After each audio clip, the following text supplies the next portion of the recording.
Good afternoon. On today's news broadcast, we'll be discussing Austin Peay's upcoming fall break, as well as different political stories that have been discussed this week. Plus local sports, weather, and more. APSU-TV News starts right now.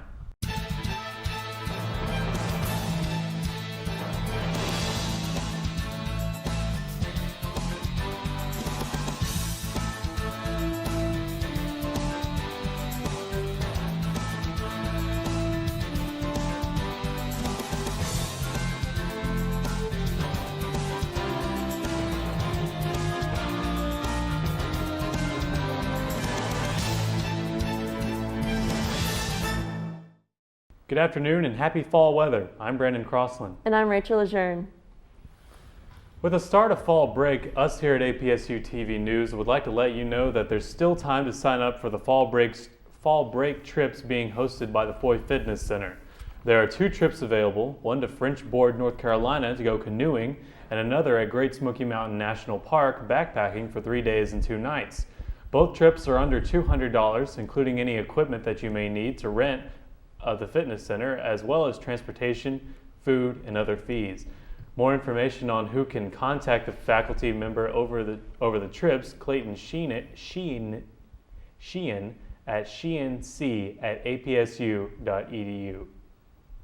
A funeral was held in Big Sandy, Tennessee, Tuesday for a victim of the mass shooting at the Las Vegas concert. 29-year-old Sony Melton was one of the dozens of people killed. The registered nurse was at the Route 91 Harvest Festival with his wife, Heather, who says that he saved her life when the gunfire started. Heather Melton says her husband was a kind-hearted, loving man. More than 500 others were injured in what's now called as the deadliest mass shooting in modern American history. The gunman, 64-year-old Stephen Paddock of Mesquite, Nevada, later died from what authorities call a self-inflicted gunshot wound. Police say they believe Paddock acted alone, but are investigating his motive. Twitter is stopping a Tennessee Senate candidate from advertising her campaign announcement video, deeming it part of it to be, quote, inflammatory. Take a look at this small part of the commercial in question. The United States Senate. It's totally dysfunctional and it's enough to drive you nuts, and that's why I've decided to do something about it. I'm Marsha Blackburn. I'm a hardcore, card-carrying Tennessee conservative. I'm politically incorrect and proud of it. So let me just say it like it is.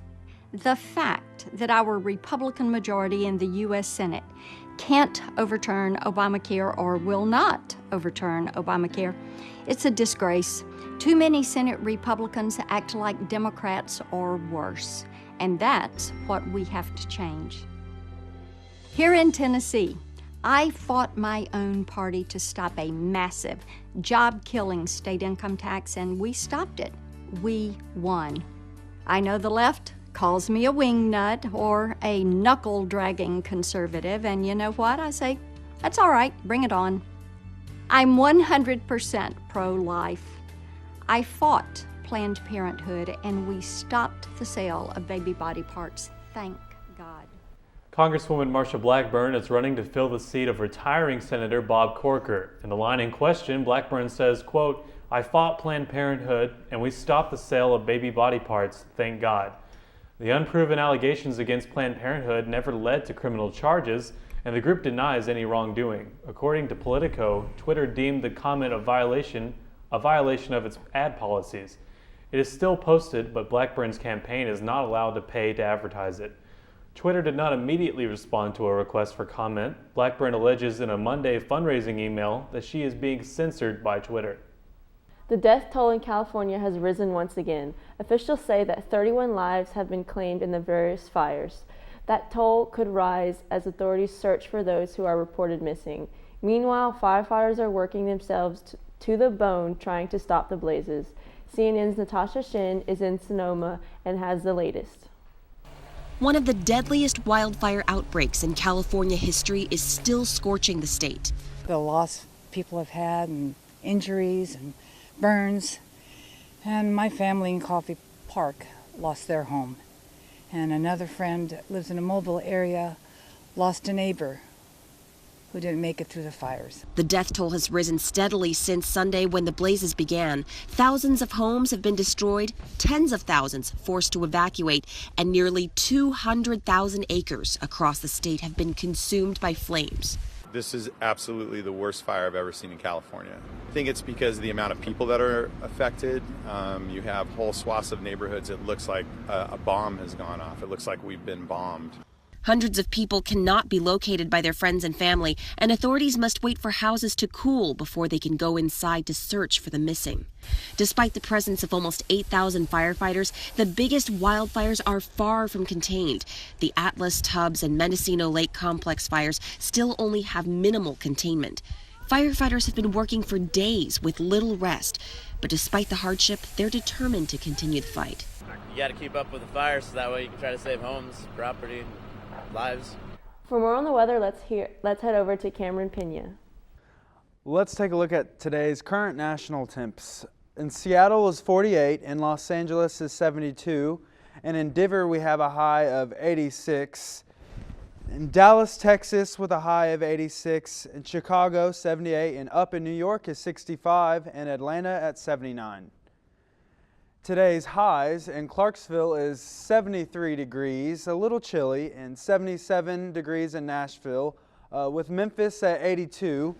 And down in Chattanooga, we have 84 with Knoxville at 84 as well. And today's lows is Clarksville at 55, and Nashville at 59, Memphis at 64 degrees, with Chattanooga at 65, and Knoxville at 60. Today's current temperature is 68 degrees, mostly sunny with winds at east at 2 miles per hour. Tonight's temperature is clear skies with 55 degrees at winds at southeast at 2 miles per hour at precipitation of 10%.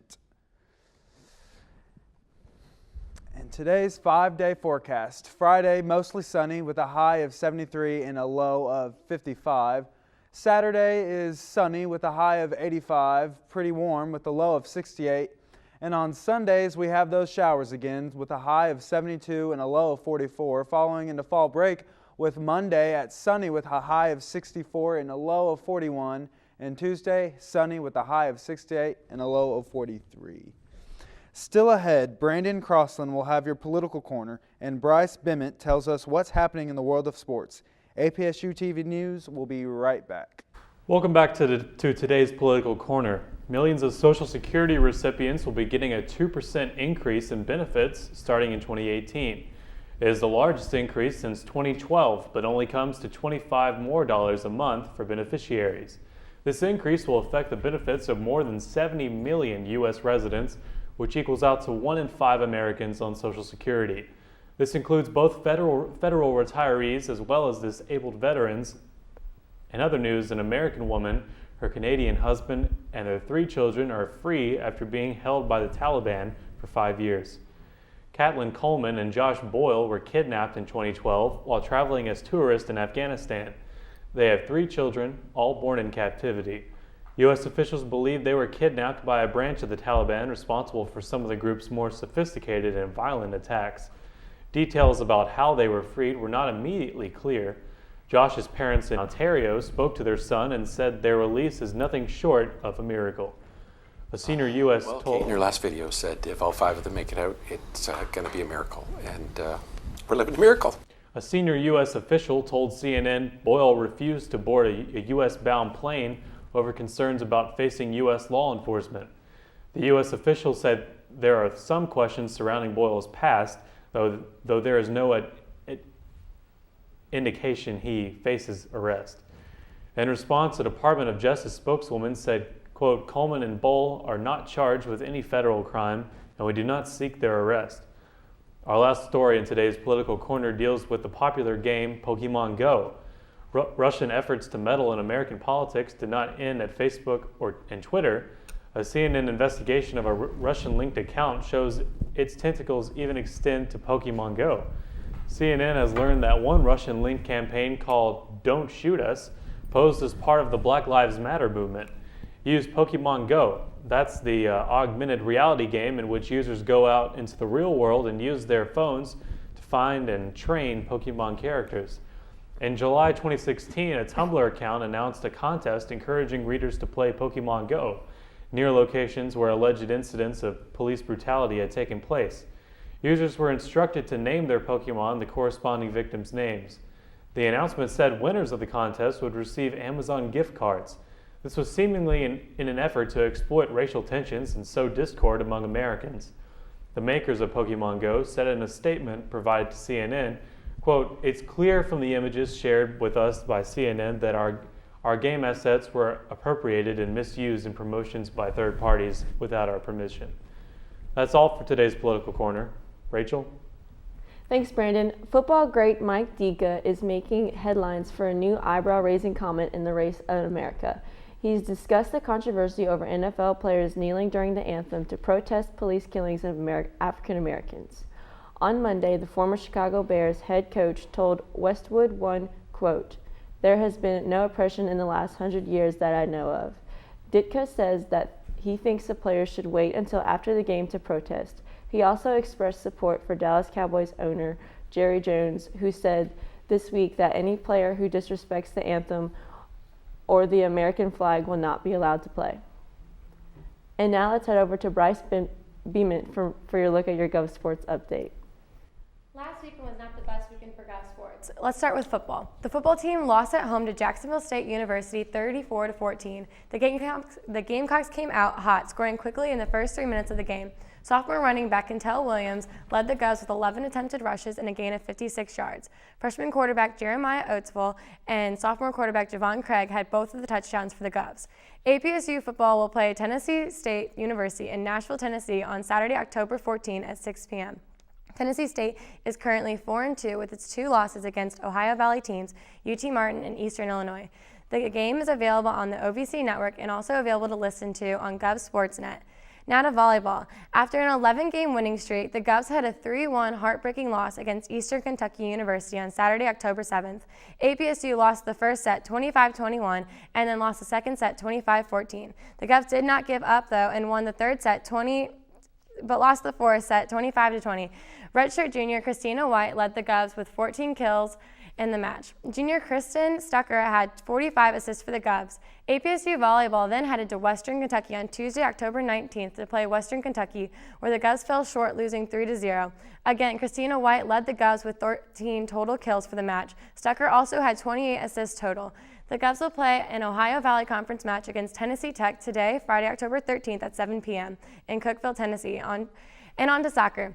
The soccer team had 2 games this weekend as well. The Govs played Friday night, October 6th against Southeast Missouri and came out with a 1-1 tie. SEMO scored in the 29th minute and the Govs were able to continue fighting back, scoring in the 35th minute. The game went on into double overtime but ended with a draw. APSU outshot SEMO 15-11. APSU then came out on a very rainy Sunday, ready to play again at home against the University of Tennessee Martin.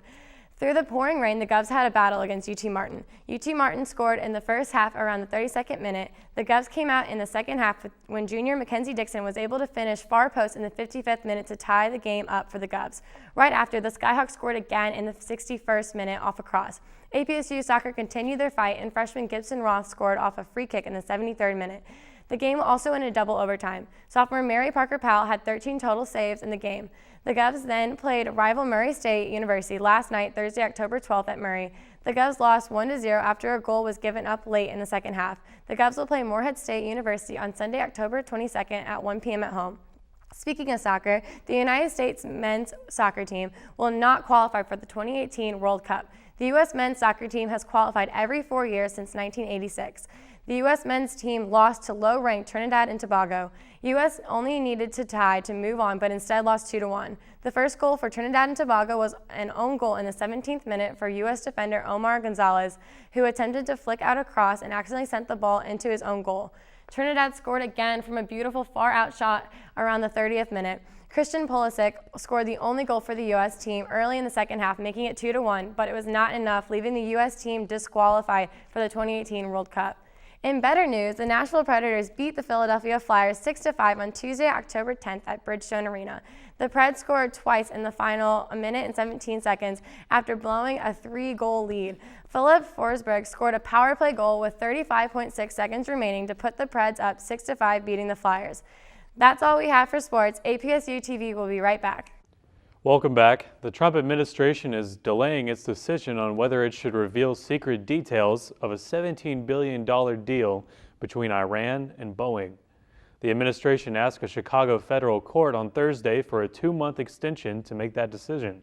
They want more time to decide if revealing secret details of the deal would hinder a key part of the Iranian nuclear agreement.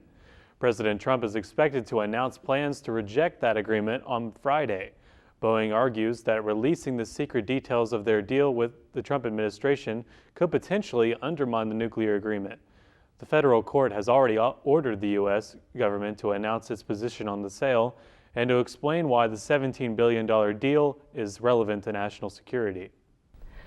Could Harvey Weinstein soon face charges for sexually assaulting an actress back in 2004? The Manhattan's District Attorney's Office declining to say whether it looks like into a 2004 allegation that Weinstein forced actress Lucia Evans to perform oral sex on him.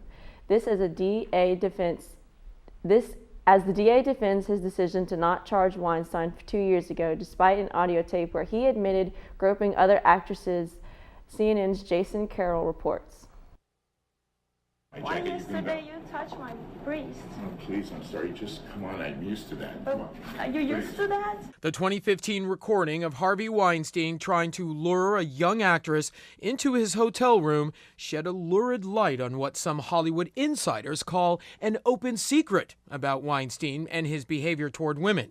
New York City's district attorney coming under fire for his response to that 2015 incident involving the former movie mogul. I'll take criticism for my decisions, but my decisions were based on the law. Vance says his office determined there was not sufficient evidence to prosecute Weinstein for a misdemeanor. I understand that folks are outraged by his behavior. I understand that there are many other allegations that have surfaced, but in our case, we really did what I think the law obligates us to do. The district attorney's office also seemed to blame the New York City Police Department for not bringing them into the case sooner. But the NYPD tells CNN the detectives used well-established investigative techniques. The recorded conversation with the subject corroborates the acts that were the basis for the victim's complaint. A few months after Vance decided not to pursue charges against Weinstein in 2015, nationally known attorney David Boies donated $10,000 to Vance's re-election campaign. Weinstein later hired Boies as part of his legal team. Both Boies and Vance deny any link between the donation and the decision not to charge Weinstein. Vance's campaign spokesman noting David Boies was not Mr. Weinstein's lawyer on the case that was in front of the DA's office. It's absolutely legal, but it doesn't mean that it shouldn't be re-examined office by office. Critics were already questioning Vance for a legal matter centering on Ivanka and Donald Trump Jr. and another attorney. In 2012, the Trumps were under investigation for allegedly inflating condo sales at the Trump Soho Hotel. Both Ivanka and Donald Trump Jr. denied wrongdoing. The office determined while the Trumps may have exaggerated their statements, no laws were broken. Later, it was learned Donald Trump Sr.'s longtime personal lawyer had intervened, Mark Kasowitz, and that Kasowitz had donated $25,000 to Vance's re-election campaign. This was handled poorly. On the other hand, I don't know that I would quarrel with his ultimate decision. Vance returned that $25,000 from Kasowitz before initially meeting with him, but later, that same year in 2012, Kasowitz donated another $32,000. That was returned just this month, after the second donation was uncovered in a news report. Kasowitz has not responded to CNN's calls for comment. I don't regret as a DA having to raise money in order to campaign for office. And nothing that Mark ever contributed or anyone else ever contributed has had the slightest impact on my decision making. Now on today's Health Minute, from Florida to Washington State, the U.S. has endured one of the worst fire seasons in recent memory this summer. Right now, more than a dozen wildfires are burning in California alone. The blazes have killed at least 11 and forced more than 20,000 people from their homes. And fire isn't the only threat people face. CNN's Kim Hutcherson has information on the dangers of smoke inhalation in today's Health Minute. When wildfires threaten, it's not just flames that can damage people's health. The smoke can also put people at risk. Smoke from wildfires combines various gases with fine particulates that come from burning matter, trees, plants, and anything else in the fire's path, like building materials. If there's a lot of smoke in the atmosphere, it can make anyone, even healthy people, sick. Breathing it in can affect you immediately. It can impact your respiratory system and your eyes, elevate your heartbeat, even trigger headaches and chest pain. And if you have asthma or chronic heart and lung diseases, smoke from wildfires can make them worse. Children and the elderly are also at special risk. If there are wildfires near you, keep the air inside as clean as possible by keeping windows and doors shut and the fresh air intake on your air conditioner closed. If there are people with risk factors in your home, consider investing in an indoor air filter. And be sure to pay attention to air quality and visibility reports. Heed any advisories from local safety officials and don't delay if you're told to evacuate. For today's Health Minute, I'm Kim Hutcherson. The future is now, and today's Take a Look at This, and CNN's Jeremy Roth shows us tattoos can monitor your health and shows us hover health card designs. Your next tattoo might be able to help track your health. Researchers at Harvard Medical School and MIT have designed new tattoo ink that changes color according to your biochemistry. So, if your glucose levels increase, the green in your tattoo will darken to brown. The team used pigskin samples to test the ink. They're hoping the innovation will help people better monitor their health. Could this be the car of the future? Automaker Renault seems to think so.